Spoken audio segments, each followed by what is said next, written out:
Hello, everyone. My name is Brendan Marr.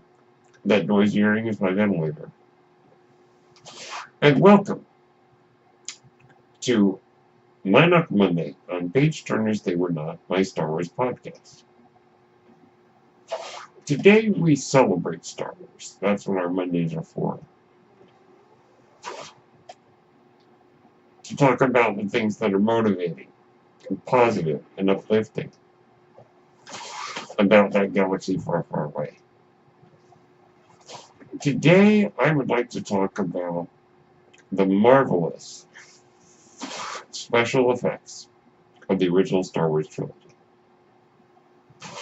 Before I get into that, let me just say a few words here. For the most part, I believe that the special effects in the original trilogy are marvelous.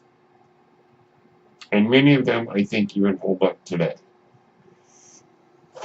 Now, we all know about the elephant in the room, and that's George Lucas modifying the films for the special editions, for the DVD releases, and for the Blu-ray releases. Now, I happen to own the 2006 special collector's edition of the Star Wars movies, in which each film, disc 1 contains the 2004 DVD version.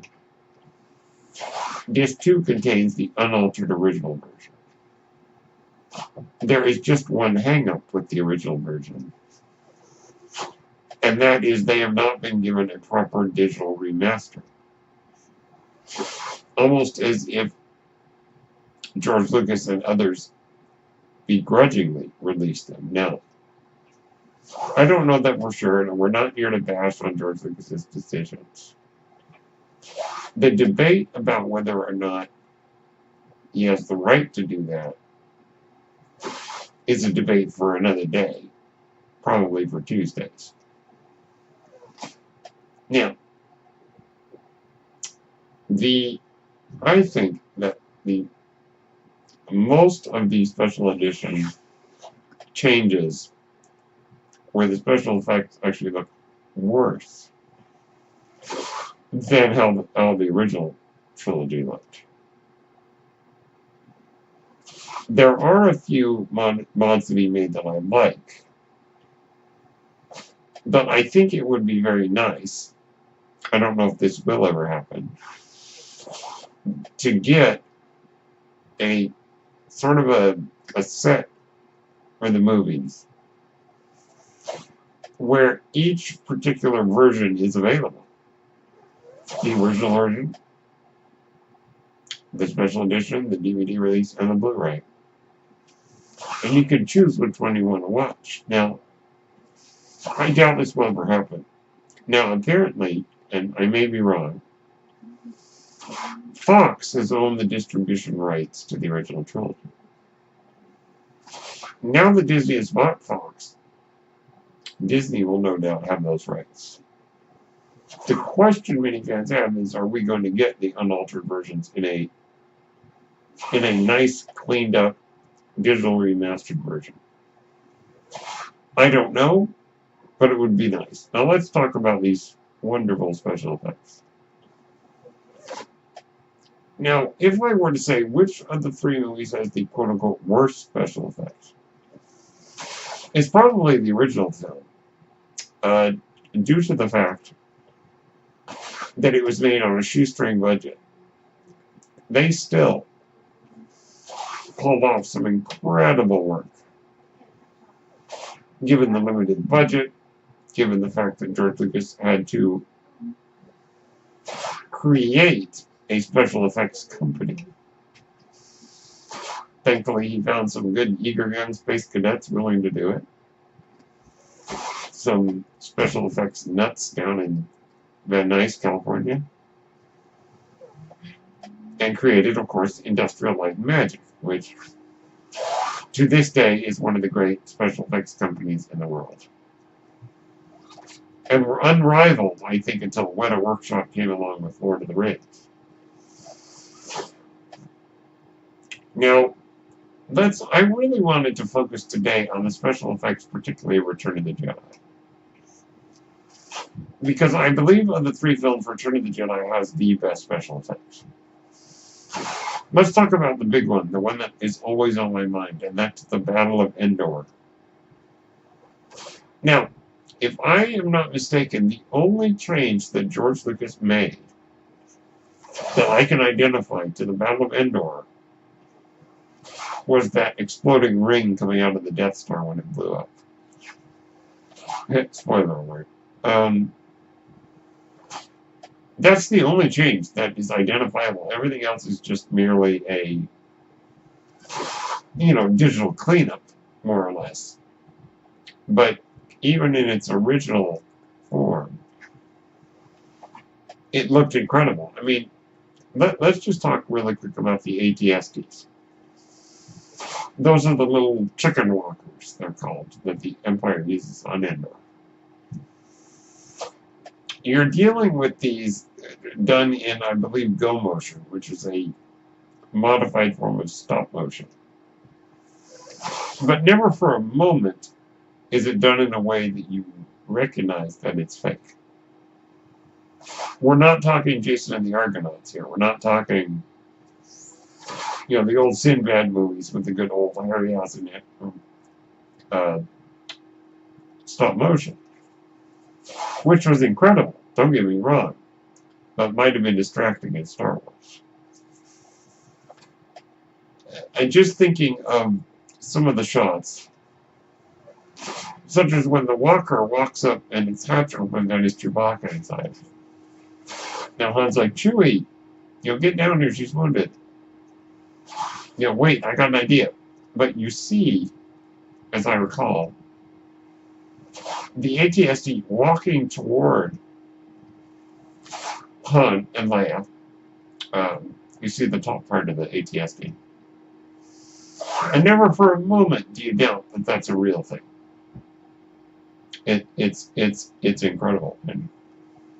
And even like the scene where the one AT-ST is knocked over by the logs could have very easily been distracting as a stop motion effect.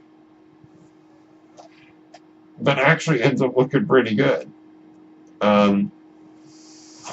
We had seen, of course, them use stop motion to brilliant effect in The Empire Strikes Back with the AT-ATs, or AT-ATs, as some people insist that they're called, on Hoth. It's marvelous because you get a sense of size and scale and just things like Luke using his grappling hook, the tow cable, to get up onto the belly of the AT-AT. Or AT-AT. I'll just call it AT-AT. That scene is so seamlessly done that it's just, you totally buy it. And the same is true in Return of the Jedi. The Battle of Endor is incredibly marvelous because it's probably the most complex special effects scene. And I think to this day remains one of the most complex battle scenes, sci-fi battle scenes I think there ever have been. Or that there ever was, I should say. Because so much is going on, especially in these great special effects scenes. Especially in space, with all the spaceships fighting each other. It's so convoluted, but it's done so well. Compositing is great, just the use of models is just unbelievable. And it's so hard when you're making a movie and using models to try to make it not look like a model. That's the hard part. And they did it so incredibly well. So, Battle of Endor, I'm very glad was not tampered with. Because I think for once it actually met George Lucas's expectations. Let's go over to one of the other great special effects moments, Jabba the Hutt. Jabba the Hutt, I think, is the greatest puppet. And arguably one of the greatest special effects moments in film history. Yet again, you do not question it. If you realize there are 7 men,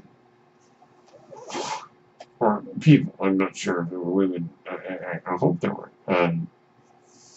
7 people operating this puppet.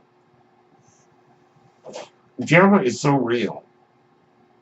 The CGI Jabba that was added in A New Hope looks horrendous compared to the original Jabba.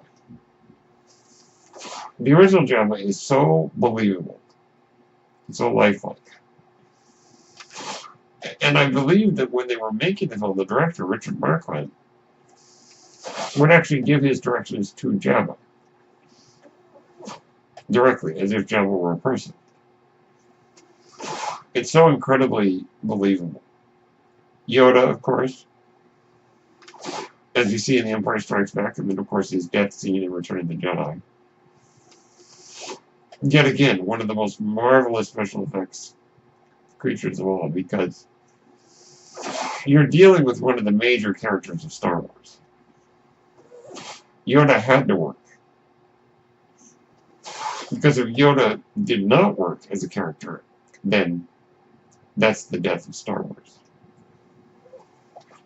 And the fact that he can emote, it's marvelous. And Frank Oz, if anybody out there ever says, well, puppeteers aren't actors, they'll meet my fist. We'll just put it that way. And then further, the one last special effects moment I really wanted to talk about and celebrate is the Rancor. Oh my gosh. Where to begin? The Rancor is one of the most marvelous creatures ever put on screen. Now, I know how they made it work, but I don't want to really give it away to anybody out there listening, but oh my gosh. What an incredible moment in film history. To see this creature, just the sense of scale and size, and just, the use of, the giant hand. It's really an extraordinary achievement. So all in all, the original trilogy is a marvelous and probably the greatest achievement in special effects history. But I believe, for my money, that Return of the Jedi could arguably have the best special effects of any movie ever made. You could make that argument, and I think that would be a good argument to go with. I really hope that we really get back to creativity. You see, we live in a world right now where filmmakers are like, well, I need to do this, but it's kind of hard to do, so let's just use CGI. And that's fine if it works, but I think that we need more filmmakers like Christopher Nolan, like others who are willing to go out on a limb and say, you know what, let's try something a little bit more unusual or creative. I think that CGI, unfortunately, has taken some creativity out of filmmaking. Just in the sense that that's the way to solve problems. When I think it's very nice to see a film once in a while that does something that breaks that mold. And I think Return of the Jedi demonstrated, by the way, the Star Wars films did not use CGI in the original. The only computer-generated effects in the original Star Wars trilogy, I believe, were the Death Star briefing schematic in the original film, and the Death Star briefing schematic in Return of the Jedi. But otherwise, I believe all the special effects were done practically. And I'm not saying that practical effects are always going to be better than CGI. I think the rule of thumb is you use what works. and you use what works, and hopefully involving some level of creativity, as Return of the Jedi did so many years ago. My name is Brendan Marr, that noisy is my ventilator, and thank you so much for tuning in to Mynock Monday on Page Turners They Were Not, my Star Wars podcast. May the Force be with you.